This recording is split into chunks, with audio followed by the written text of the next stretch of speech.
Aku Julia. Nah, di video kali ini kita mau ngapain nih, Al?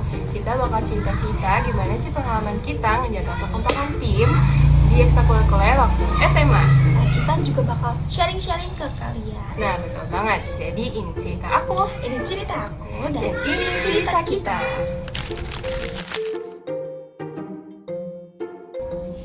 Waktu aku kelas 10 SMA, aku mengikuti kegiatan ekstrakurikuler marching band. Aku diberi kesempatan untuk memainkan alat musik marching band sebagai pembawa melodi utama. Jadi setiap hari Senin setelah jam pelajaran selesai, aku dan teman-teman latihan selama 2 jam untuk mempersiapkan acara festival sekolah. Dengan diadakannya acara tersebut, intensitas latihan menjadi meningkat karena kami tentu ingin menampilkan yang terbaik. Namun di awal persiapan kami menghadapi kendala. Permainan musik, gerakan barisan sering tidak selaras, langkah dan nada sering tidak seirama sehingga penampilan terlihat kurang kompak. Latihan berlangsung sekitar 2 bulan sejak awal semester hingga hari pelaksanaan festival. Kami terus berusaha memperbaiki kekurangan tersebut. Aku juga latihan ulang bagian lagu yang sulit agar terbiasa dengan tempo. Dan pada saat latihan di sekolah, aku berdiskusi dengan pelatih dan teman-teman satu bagian untuk menyesuaikan teknik pukulan, serta membantu teman-teman yang kesulitan dalam memainkan nada dan memberikan dorongan ke mereka agar tetap semangat. Nah, usaha ini cukup efektif membawa perubahan. Penampilan kami semakin selaras, gerakan semakin rapi, dan rasa percaya diri semakin tumbuh. Saat festival tiba, kami tampil dengan kompak dan penuh keyakinan. Para penonton dan guru memberikan banyak pujian karena formasi yang rapi dan alunan musik yang harmonis. Dari pengalaman ini, aku belajar bahwa kekompakan tidak muncul begitu saja. Kedisiplinan, kerjasama, dan saling mendukung adalah kunci untuk mencapai tujuan bersama. Melalui marching band, aku belajar bukan hanya tentang musik, tetapi juga tentang menjadi bagian dari sebuah tim.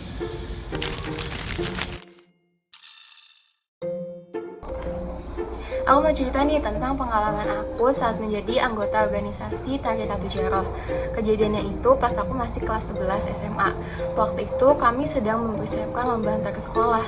Awalnya semua anggota tuh semangat banget mau lomba, tapi makin dekat dengan hari lomba, jadwal tuh jadi makin padat. Kayak banyak teman-teman yang sibuk dengan tugas kelompok, belajar, ataupun les. Akibatnya latihan sering nggak lengkap dan gerakan jadi nggak seragam, terus juga suasana jadi kurang kompak gitu. Kami bahkan sempat pesimis apakah bisa tampil dengan baik ya pas lomba nanti. Tapi karena kita semua nggak mau latihan selama ini jadi sia-sia, akhirnya kita cari cara lah. Pengurus akhirnya mengubah jadwal latihan jadi lebih fleksibel. Kita juga mulai manfaatin waktu-waktu kosong buat latihan singkat. Habis itu kita juga bikin grup chat buat ngingetin jadwal latihan, terus juga saling kirim video gerakan dan juga saling semangatin satu sama lain. Pelan-pelan suasana latihan mulai berubah. Semua jadi lebih kompak, lebih semangat, dan gerakan pun jadi makin rapi. Saat hari lomba tiba, meskipun kami belum bisa meraih juara, tapi kami bisa tampil dengan percaya diri dan memberikan yang terbaik. Dari pengalaman ini, aku belajar bahwa yang paling penting dari organisasi bukan cuma hasil akhirnya, tapi kebersamaan dan semangat dan usaha yang dilakukan bersama-sama.